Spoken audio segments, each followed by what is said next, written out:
다윗의 상배군을 조직한 다음에 이어서 지방 행정 조직에 대해서 말씀하고 있는 장면입니다. 23장부터 26장까지 레위인 제사장들에 관련된 여러 가지 언급들을 한 다음에 이제는 이제 군과 행정 조직으로 이어지고 있는 모습을 볼 수 있습니다. 레위인에 대해서 길게 언급하였던 것은 다윗이 준비하였던 나라가 성전 중심의 나라 그리고 하나님 중심의 나라였기 때문이라 할 수 있습니다.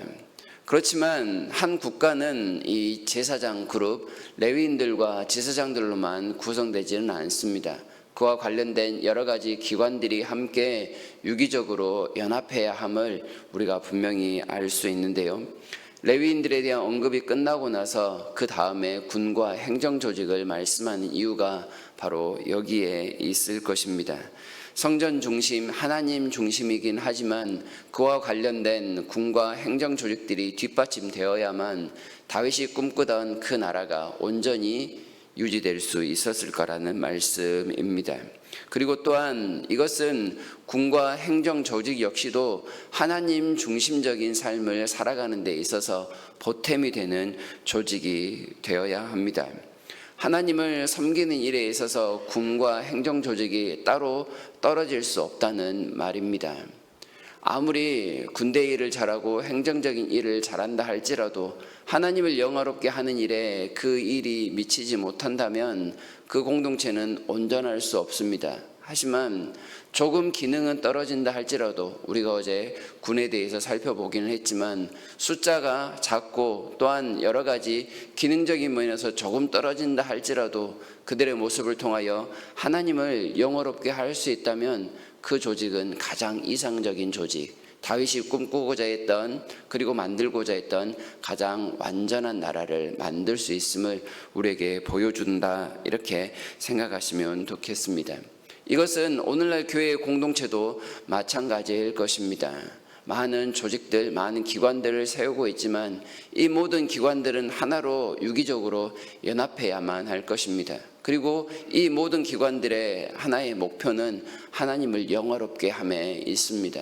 자신의 기능만 100% 잘하는 것이 목표가 아니라 함께 어우러져서 하나님의 살아계심을 드러내는데 목표로 할 수 있다면 좀 더 다른 기관을 배려할 수 있고 함께 힘을 합쳐서 일할 수 있는 그런 온전한 분위기가 마련될 것이라는 말씀입니다.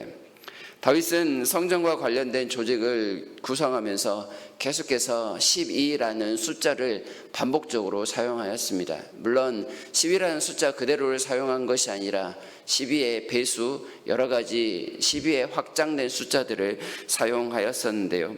제사장과 레위인 그룹을 12의 배가 되는 24그룹으로 나누었었습니다. 찬양대를 조직하면서도 24개의 집안에서 12명씩 세우는 모습을 또한 살폈습니다. 다윗의 상비군을 조직함에 있어서도 12그룹으로 나누었고 각각 24,000명씩을 배치하였던 것을 보았습니다. 10이라는 이 숫자는 이스라엘 전체를 상징하는 숫자입니다. 그러면서도 또한 성경에서 자주 사용되는 완전수이기도 합니다. 이것은 온 이스라엘에 충만하신 하나님의 은혜를 나타내기 위한 하나의 방법이었다라고 말씀드릴 수 있겠습니다. 그리고 그 충만하신 이스라엘에 충만하신 하나님의 은혜를 바탕으로 다윗의 이 나라가 건재하였고 또한 조직되고 있다는 것을 말씀을 드립니다. 하나님의 은혜 없이는 다윗의 이 왕권이 온전히 유지될 수 없었음을 다윗 스스로도 알고 있었을 것입니다. 다윗은 철저히 하나님 중심적으로 그 나라를 조직하고 준비하고 다스리려 했음을 우리가 엿볼 수 있는 대목입니다. 오늘 우리가 읽었던 이 부분 지방행정 조직을 세우는 일에 있어서도 10이라는 숫자를 분명히 사용하고 있습니다. 이스라엘의 12지파의 지도자들을 언급하고 있는데요. 이 지도자들은 다윗이 중앙 집권적인 통치를 시행함에 있어서 다윗의 뜻이 지방에까지 온전히 전파될 수 있도록 그 중간에서 역할을 맡았던 탁월한 지도자들을 가리킨다 할 수 있습니다. 왕의 뜻을 지방에 전달하고 다스리는 업무와 백성들의 민원을 처리하는 그 일들을 맡았을 것입니다. 그런데 이 이스라엘의 12지파와 같은 이 지방 행정관들을 임명하는 명단에서 약간의 특이한 점들이 발견되고 있습니다. 사실 야곱의 12아들 중에 갓과 아셀의 이름이 빠져 있기도 합니다. 이들은 레아의 여종 실바에게서 난 아들들인데요, 의도적으로 제외하고 있는데 그 이유는 나타나 있지는 않습니다.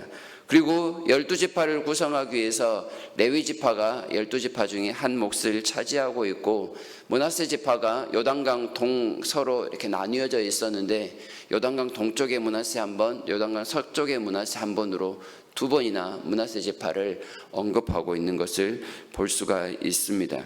특별히 레위 지파를 언급하면서 아론 자손에 대해서 한 번 더 언급하고 있는 것을 볼 수 있는데, 이건 다른 곳에서 이스라엘의 12지파를 언급할 때 전혀 나타나지 않는 모습입니다.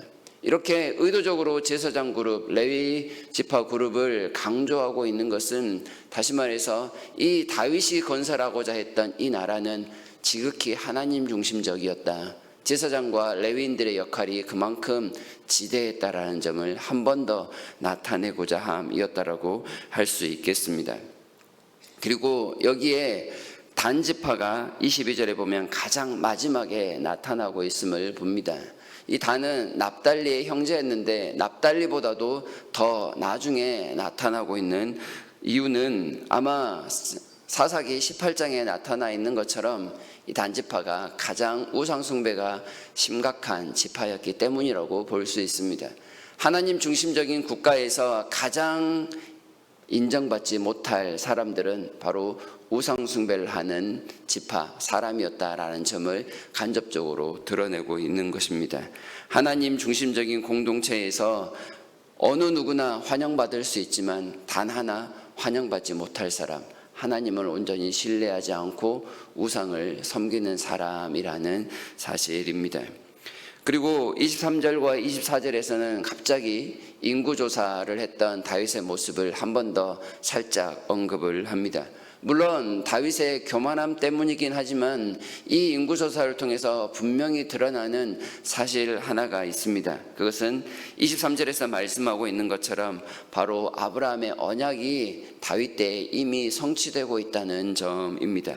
여호와께서 전에 말씀하시기를 이스라엘 사람을 하늘의 별같이 많게 하시리라 하셨던 이 아브라함의 언약이 이미 성취되었음에도 불구하고 다윗이 교만한 마음에 인구조사를 쓸데없이 진행했다라는 그런 뜻입니다. 하나님 중심으로 살아가며 복을 누려야 할 사람들이 마치 그것이 자기의 자랑인장 인구조사를 하였던 다윗의 모습을 이야기하면서 하나님의 복을 과시해서는 안 된다라는 것을 분명히 못 받고 있는 겁니다. 하나님의 복을 자신의 공로처럼 이야기하는 순간 그것은 하나님의 복을 잃어버리는 계기가 될 것이며, 또한 나아가 하나님의 징계를 피할 수 없다라는 사실입니다. 하나님의 복을 받고 있는 사람들은 겸손해야 할 뿐이지, 그 앞에서 하나님께서 나에게 이렇게 하셨으면서 이것이 곧 나의 영광이며 면류관입니다 하는 순간 그 복을 잃어버린다라는 뜻입니다.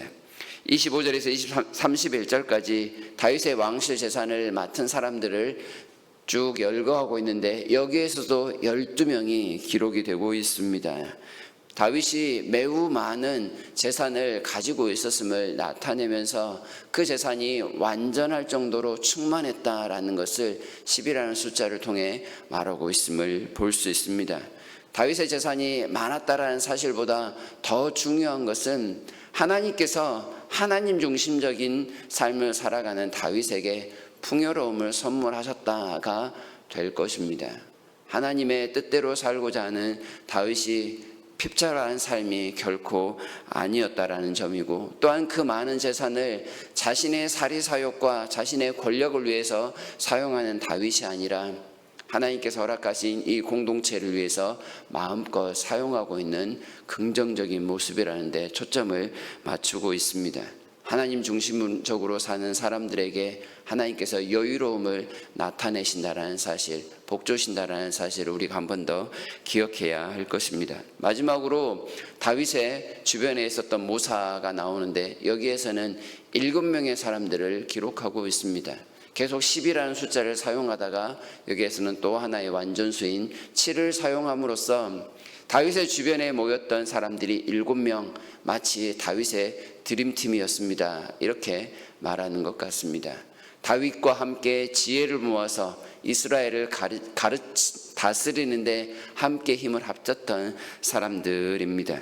다윗이 뛰어난 역량을 발휘할 수 있었던 것은 그 혼자 했던 것이 아니라 이와 같은 7명의 사람들의 지혜를 덧입을 수 있었기 때문이고, 또한 이런 지혜로운 능력 있는 사람들을 적재적소에 배치하여 함께 나라를 다스리는데 힘을 모았기 때문이라고 말할 수가 있겠습니다. 하나님이 다스리는 나라를 꿈꾸고 실천했던 다윗의 노력이 과연 얼마나 철저했고 많았는지를 우리에게 분명하게 보여줍니다. 하나님 중심적으로 산다는 것, 말 그대로 하나님 중심적으로 살아야 하지만 하나님 중심적으로 살아가는 일은 교회에서만 힘써야 될 일들이 아니라는 것을 가르쳐 줍니다. 교회에서는 당연하고 여러 가지 우리에게 맡겨진 세속적인 일들, 세상적이고 가정적인 일들에 있어서도 최선을 다하고 열심을 다해서 준비하고 노력해야 한다는 점을 분명하게 보여주고 있습니다. 소위 육적인 일은 신경 쓰지 않아도 된다가 아니라 다윗은 하나님 중심적인 그 기준에 맞추어서 할 수 있는 모든 일을 가장 완벽하게, 가장 최선을 다해서 노력했다는 것을 우리에게 말씀합니다. 하나님 앞에서나 사람 앞에서나 최선을 다하는 모습, 그것이 다윗이 오늘 우리에게 가르쳐주고 있는 모습이며 하나님 중심적인 삶을 살아가고자 하는 우리에게 보여주고 있는 또 하나의 모습인 것입니다. 늘 모든 면에 신실하고 최선을 다하고 열심을 다하는 모습을 통하여 하나님 중심적인 삶을 오늘도 실천할 수 있는 저와 여러분 모두가 되기를 진심으로 바랍니다.